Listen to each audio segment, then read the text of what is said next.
A clonazione. Armando Fusaro. L'uomo è stato creato per campare in coppa a terra, non cagnà il leggero creato e mettersi a fare guerra.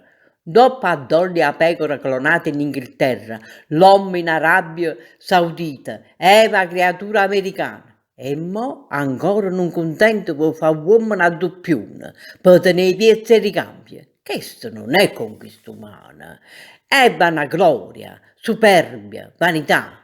A clonazione a che serve? La vita nessuno sa accattare. L'uomo aveva bisognellato, come l'aria che si ricciata. Non è un padrone della vita, è una creatura assai limitata. L'amore per la vita eterna sta in da leggere da natura, creata a Dio per l'eternità.